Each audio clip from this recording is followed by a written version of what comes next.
Le vrai travailleur est celui qui est créateur, est celui qui crée des emplois, est celui qui crée des entreprises. Un homme qui ne crée pas des entreprises est un homme paresseux. Tels sont les mots utilisés par un prêtre catholique lors de sa prédication.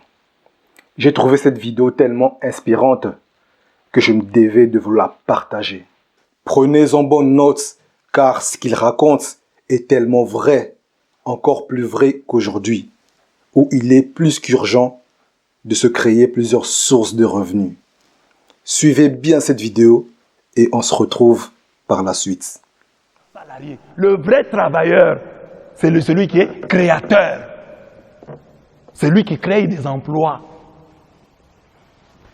C'est lui qui crée des entreprises.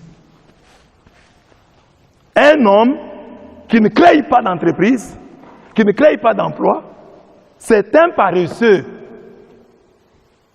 C'est la paresse dont je parle ici. La paresse du travailleur. Tu travailles, on te paye. Tu es un salarié. Mais tu es un paresseux. Parce qu'à part ton travail, tu dois faire autre chose. Regardez les stars du football. Ils jouent au football.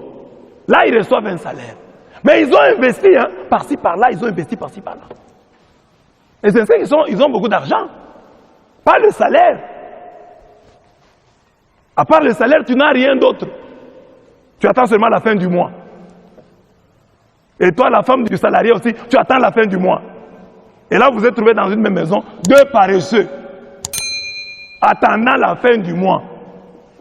Et je l'ai dit souvent, il y a des gens, ils travaillent et il est licencié. Le jour après, il devient pauvre. Il n'a plus rien. Parce qu'il n'a pas épargné. Parce qu'il n'a pas investi. Lui, il attendait toujours le salaire. Il y a des choses que tu peux faire. Écoute ce que la Bible dit au sujet de la paresse du travailleur. C'est lui qui agit d'une main lâche, s'appauvrit. Mais la main des diligents enrichit. Celui qui amasse pendant l'été est un fils prudent. Celui qui dort pendant la moisson est un fils qui fait honte. À la moisson, il dort. Il a peut-être travaillé. Mais le temps de moissonner, il s'est endormi. Il y a des gens, des jeunes qui ont fait l'université. Tu as fait l'université, la faculté où tu as étudié, tu as retenu comme assistant.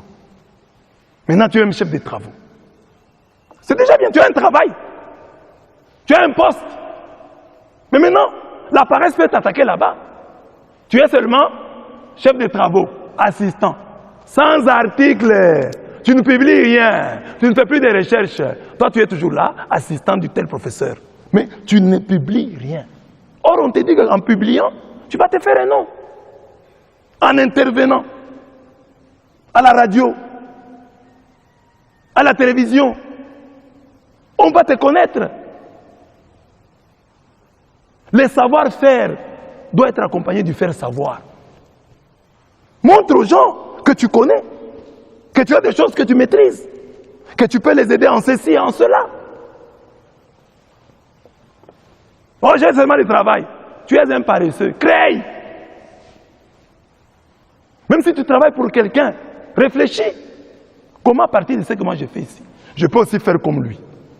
Quelles sont les erreurs qu'il a que moi je ne pourrais pas rééditer dans l'entreprise que moi je vais créer? Et il y a aussi un projet. Dieu honore les gens qui ont des projets. Mais tu n'as aucun projet. Même les jeunes, tu es jeune à la maison, tu as des choses que tu peux faire. Ici en Afrique, tu peux commencer à élever les poules. Si tu as 30 000 francs, tu peux déjà commencer quelque chose. Tu peux déjà commencer quelque chose. Imagine, tu as fait 2 ans avec un poulailler. Chaque fois que tu avais l'argent, tu payes seulement les poules. Paye les poules, paye les poules.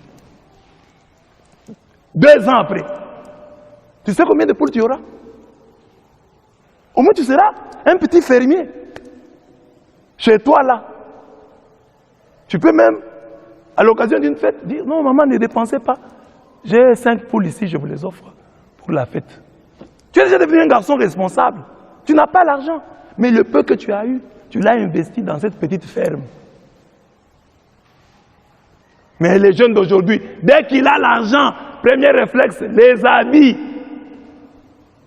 Et vous savez que les habits là, les chaussures, il y a des choses qui sont faites pour les gens qui ont un peu d'argent.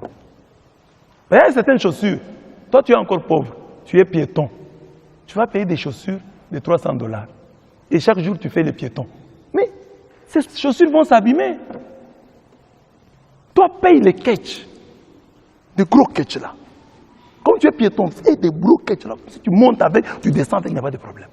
Tu n'es pas véhiculé, mais tu vas payer des chaussures qui coûtent cher. Et chaque fois, sur ton avenue là, c'est plein de cailloux. Et tu vas abîmer les chaussures. Toi, fille, là, dans ton quartier, là, c'est plein de cailloux sur la rue. Là. Tu payes les talons sur les cailloux. Mais tu vas les abîmer. Paye d'abord pantoufles, perpètes, comme on dit là. Porte d'abord ça. Un jour viendra, quand Dieu te bénira. N'aime pas le sommeil pour ne pas t'appauvrir. Tiens tes yeux ouverts si tu veux te rassasier de pain. Les paresseux, ça c'est Proverbe 23. Les paresseux disent, il y a un lion dehors, je serai tué dans les rues. Il a peur de sortir, d'aller chercher du travail, de créer. Aussi j'ai fait un chant, là c'est un cadeau que j'ai fait aux voleurs.